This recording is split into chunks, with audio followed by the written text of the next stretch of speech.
I'm Amy Cherry. This local news is a service of Flagler County's Toyota dealer, Beaver Toyota, here to wow ya. Local health officials say they're seeing an uptick in hospitalizations due to COVID-19, and they're cautioning the community to try and keep that trend from growing. John Arking has more. Advent Health Palm Coast Chief Operating Officer Wally DeCino says while it's still too early to tell whether the small increase is a trend, he is concerned about the big picture. The lower numbers that we're experienced last week, and I said, it increased.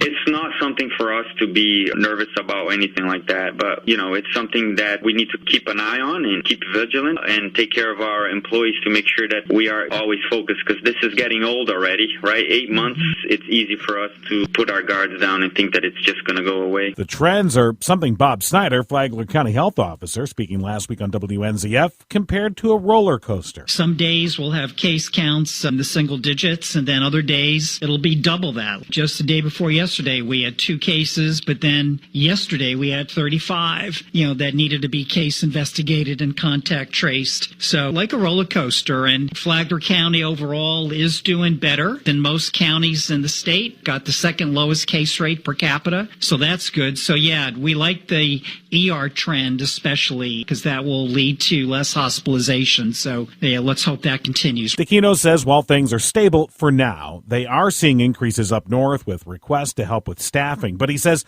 the hope is that if everyone continues to cooperate and act responsibly, they can maintain the lower levels of infection. From the WNZF Newsroom, I'm John Arkin.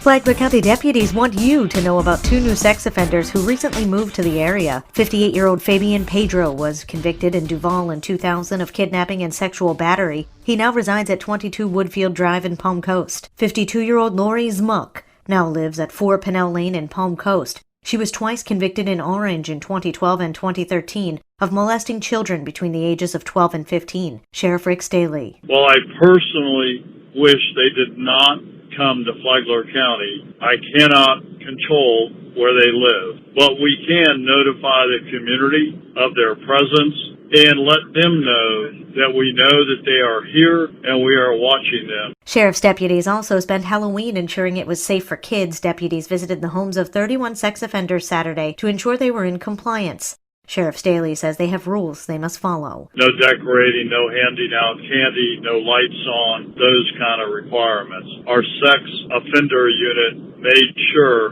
that they complied with the law, and if they didn't, they would be taken to the Green Roof Inn. You can check whether a sex offender lives near you at offender.fdle.state.fl.us. With the time change comes new watering restrictions. Karen Johnson has the details. The City of Palm Coast has a landscape irrigation policy for Eastern Standard Time that aligns with watering restrictions issued by the St. Johns River Water Management District.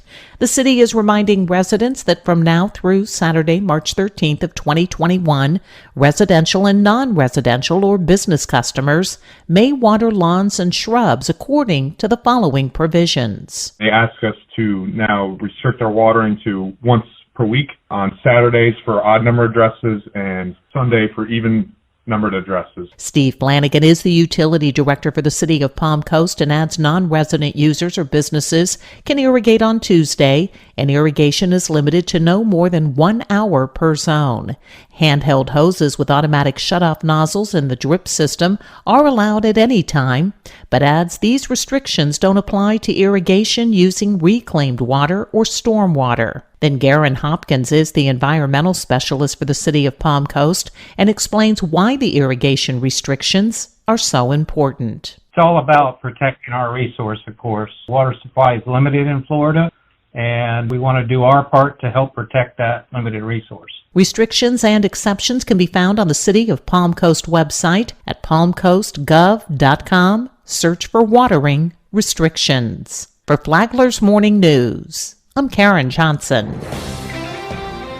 How many sea turtles are at the Sea Turtle Hospital at Whitney Labs in Marineland? Jessica Long is with the Whitney Labs Marine Research Center, University of Florida. She says that the Sea Turtle Hospital is a bit crowded. Right now, we have 9 turtles in our Sea Turtle Hospital. We actually only have room for 8. Long said their patients are juvenile green sea turtles, but there are others. We have a lot of these baby washback turtles that have already swum out to the line of seaweed about 50 to 100 miles out to shore. She said the recent nor'easters have brought the turtles back to shore, and the hospital cares for them until a boat can take them out to where they need to be. To listen to Jessica Long talk more about sea turtles, download the Flagler radio app and go to the Free for All Friday podcast. Tomorrow, has beach erosion affected the sea turtle population? From the WNZF newsroom, I'm Rich Carroll. And now you're up to date on Flagler's Morning News. I'm Amy Cherry.